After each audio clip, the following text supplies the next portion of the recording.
Hey guys, welcome back to the Great Ace Attorney Chronicles! In the last episode, we started the 4th episode, which is the Kokoro room or something like that. I already forgot already. Nevertheless, we examined the room, we talked to Inspector Gregson and to the Chief Justice, and now we're supposed to move, which we are going to do, and I think that we first should go to the prison and talk to the accused, and we are going to do that, so let's just do it. Ooh, okay. 19th February, local prison, cell 9. So these are British prison cells. Oh, how ghastly. It feels just like a dungeon. Yes, and having experienced it in Japan myself, I can assure that our wooden cells feel a lot cozier than these cold stone walls. Oh, don't, Mr. Naruto. You're making it seem worse. Apparently, our client is in his cell here. But it's so dark at the back there, I can't make him out. I wonder what he's like. Mate 53, your legal representative is here to see ya. Stop hiding in the back of the cell and show your face at once. Am I a cat, as yet with no name? Calling me by a number? It's utterly unbelievable, unjustly unreasonable. I refuse to answer. Mr. Naruto, what do you think is going on here? I have no idea, but I wasn't just hearing things, was I? That tirade of complaints was in Japanese. Oh, interesting.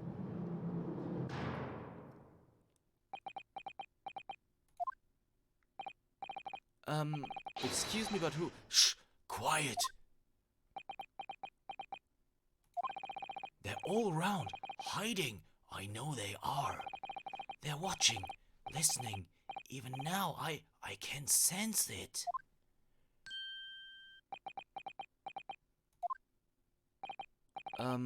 Right, so could I ask you who exactly? There you are! You've come to curse me, haven't you? Don't try to hide, you're a ghost! A ghost?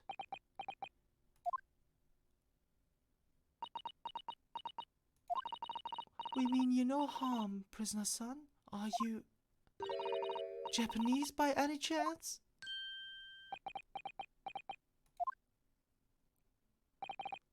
This is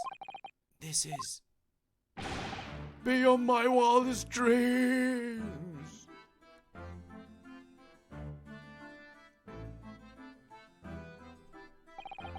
Forgive me for that outburst before, I'm so sorry. Oh, it's fine, we were just a little surprised, that's all. Imagine it! It's been 12 long months since I left my hometown, and here I am in a frightful fix in a foreign land. So hearing the sweet, sentimental tones of a compatriot's voice here in this damn dark hellhole was a most monumentally moving moment! Who could have guessed that this new client, Lord Strongheart, assigned to us, would turn out to be a fellow Japanese? Oh, what compassion my fellow countrymen show. To dispatch a first-class lawyer all the way from Japan to defend a mere foreign student. Noble, nurturing, never-failing Nippon! A first-class lawyer? Oh dear, I think there's been something of a misunderstanding here. I wonder, would you be so kind as to tell us what's happened? Why you've been detained as a suspect, for example? Yes, I can, I will. Shan't stay solid and silent! I'm not quite sure I understand what he means, but he seems happy. Yes, he does. I just hope he actually has a good reason to be. Thank you for your cooperation. I am a lawyer, as you said. My name is Runosuke Naruhodo. And I am Naruhodo-san's judicial assistant, Susato Mikotoba.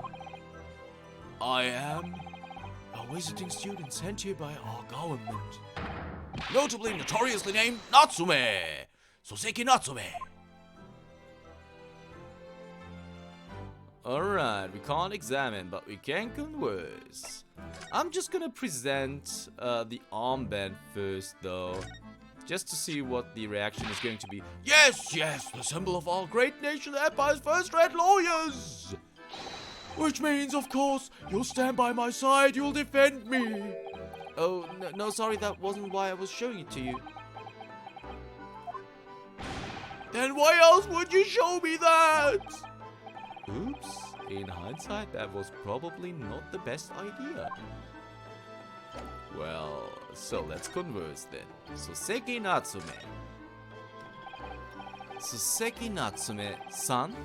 What an unusual name. Call me Soseki, please. I'm a poet, you see, a writer of haiku.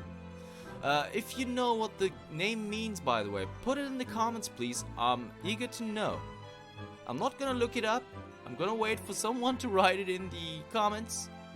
So please do so if you know. If you don't, I'll just look it up at some point, I guess. It's something of a nom de plume. A nom de plume? You mean an alias? That's right, Naruto-san. No, no, no! Don't be so prosaic! It's much more refined than that! And haiku, that really reminds me of home. Did I hear you say that you were a visiting student sent over here by the government? Yes, that's right. A year ago I was told to go and study English. First I had to suffer that misery, and now this! It's beyond the pale! Suffer that misery? Did you not want to study here? No! I mean, I've had an interest in Great Britain for some years, of course. Oh. But just because the government tells you to do something, does it mean you can't do it? No! What do you mean? If they told me to study English literature, that I could have understood. That's my field. But no, they told me to study the English language. Utterly, unbelievably, unjustly unreasonable. I see. Only the other day I was told to send a report about my first year here. I tendered a blank piece of paper. Wise words on white washi. Washi. You must be a man of great standing. Oh yes, so I'm often told. And often like to be told, it seems. Alright, so let's talk about the accusation against him. Could you perhaps tell us exactly why you've been arrested, Soseki-san?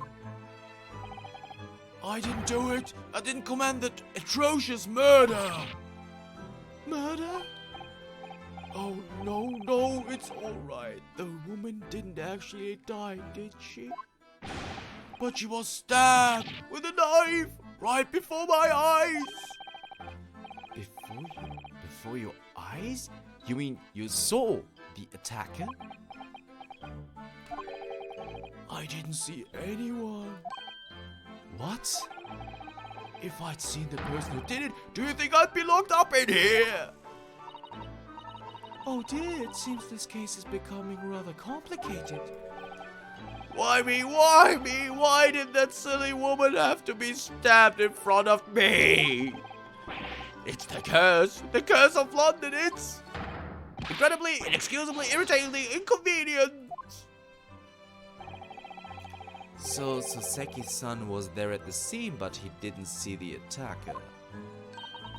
It's vital that we find out more about the case. Yeah, let's talk about the case. This seems peculiar. It was an accursed evening just after the snow had started to clear and heavy with fog. I'd been to the bookshop to buy some books, and I was on my way back to my accursed lodgings. Sure, the bookshop wasn't accursed, too. As I was walking along that accursed pavement, I could make out the sole silhouette of another ahead of me. A woman wearing a green overcoat she was. And just as I went to overtake her, she suddenly let out a little scream and collapsed onto the cold hard slabs of stone at my feet.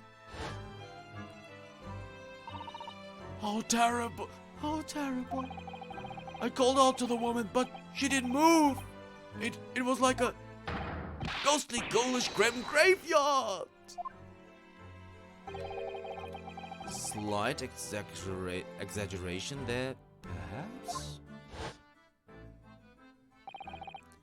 I was terrified. I had to get away from there. So I ran as fast as my legs could carry me back to my accursed lodgings. That's not good. They say it was shameful, I know, to run away like that. Tell me, Soseki-san, was the victim an acquaintance of yours? Don't be ridiculous! Do you think I know any of these fair-haired English, and a young woman at that? I'm different, shy, timid, unsure. I can't talk to people. I see. A young woman unknown to Soseki-san. And at the time it happened, who else did you see nearby? Did anybody pass you? Regrettably, apart from myself and the woman, I didn't see a soul. No one? Oh, great. So the victim was unknown to you, and there was nobody else on the street at the time? That creates something of a conundrum, doesn't it? What conundrum? I mean, if there was no one else, then he must be the murderer. So let's talk about the conundrum. Maybe we'll figure something out. What do you mean, Susato-san? What's the conundrum? Well, if what Soseki-san has just told us is true, there's something I can't explain. He says that he didn't know the victim and that there was no one else at the scene. Then he apparently fled without having been seen. I did! But if... true. So, someone must have seen him, so there was someone else. Must have been. But if that's the case, surely this man has to be the culprit? You!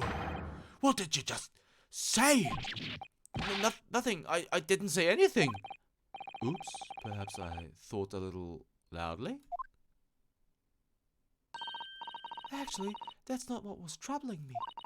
What I was thinking was, how did Soseki-san actually come to be arrested? Sorry? He didn't touch the victim and there was nobody at the scene to see him. So how did the police ever discover that he was there in the first place? Oh yes, she's right.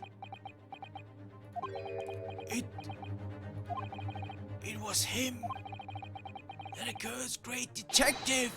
He led the police to me. Of all the bad luck. Accursed great detective? Accursed great detective? Could it be? I shall never forget that man's name as long as I live.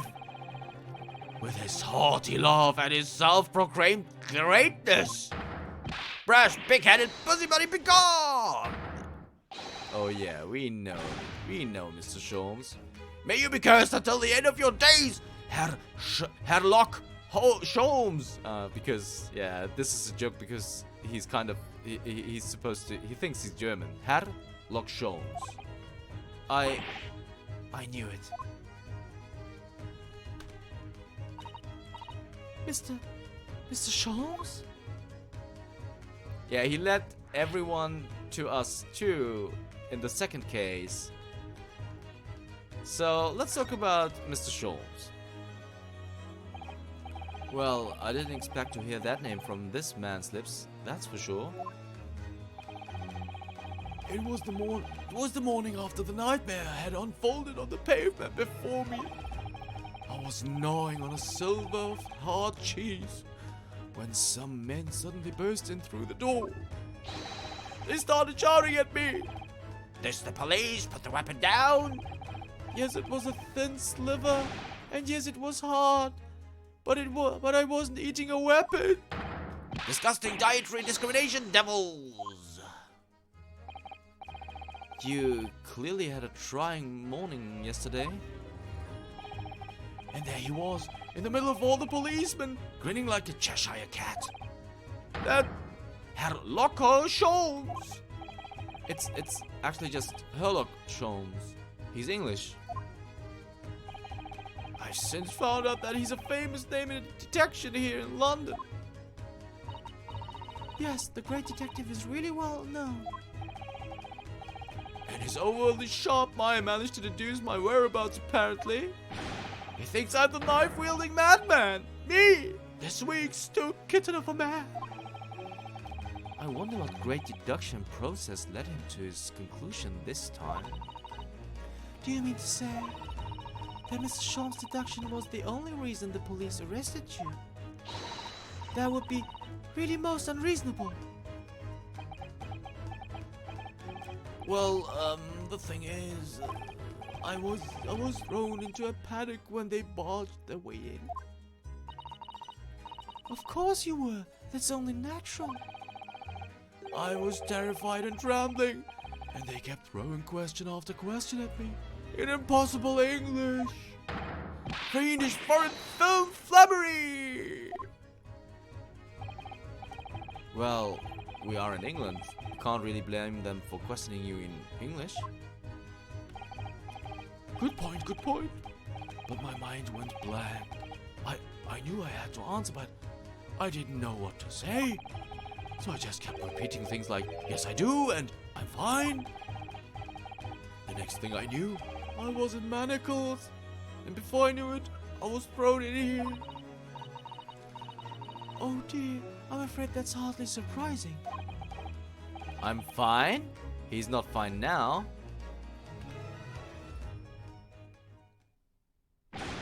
Mr. Naruhodo Esquire. Oh, you can just call me Naruhodo, and when we're speaking English, a simple Mr. is more than enough. Oh, yes, alright, yes, they've really got to me. This country is poisoning my mind. But please, I beg you to defend me in court tomorrow. You can tell them what really happened. You'll do it, won't you?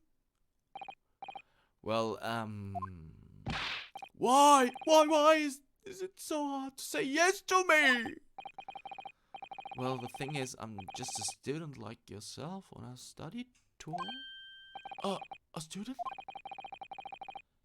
I have defended a case in the Old Bailey, only the one though. But at this moment in time, I really don't know what I'm supposed to believe in. I'm confused about what justice in this country even means. Oh, Naruhodo-san. I'm not even the foreign student who was supposed to be here. I'm sort of locum lawyer, I suppose. But there are, man! That's the mark of a defense lawyer from our great empire! It's a keepsake from the man who should have been here. He was my best friend. A keepsake?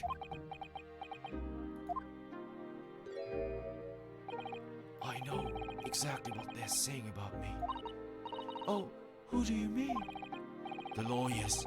All the British defense lawyers. They won't defend me.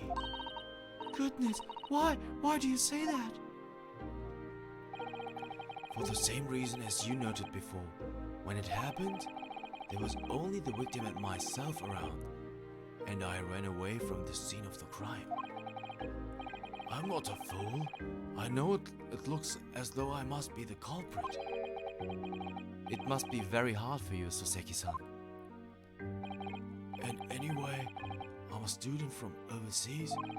I'm just a foreign nobody to them, someone not to be trusted. I heard them openly laughing about me before, in my earshot, without any compunction at all. Any trial for this man would be a waste of time, they said. And of course the foreigner did it. They even had the gall to say the man doesn't understand half of what's being said anyway. That's awful. You're wrong! I've studied more English than half of the policemen out there on the streets! I've traveled halfway around the world to learn about these people's country and its great history. But no one here wants to listen to a man with a strange accent. They all hate me. So, at the very least, I'd like to entrust my fate to someone who can listen to me in my native tongue. You could do it, couldn't you? When I look into your eyes, I can see it. I can see what you've been through. Soseki-san, it's just that...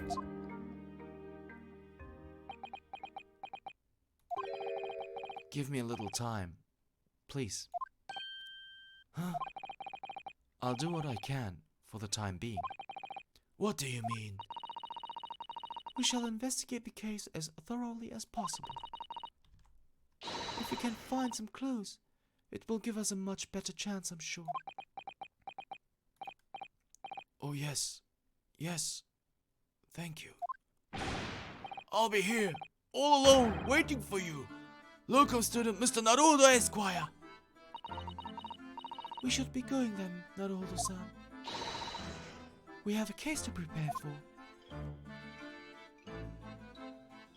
Well, guys, we didn't reach the half-hour mark, but it's only a few minutes from here to reach it.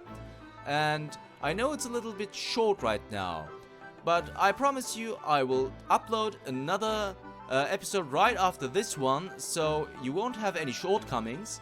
But I think this is a right place and right time to conclude this episode of the Great Ace Attorney Chronicles. See you in the next episode when we move to the Briar Road where the murder took place. And then we will see what this is all about. We already presented that. Yes, we did. So thanks so much for watching and see you in the next episode of the Great Ace Attorney Chronicles.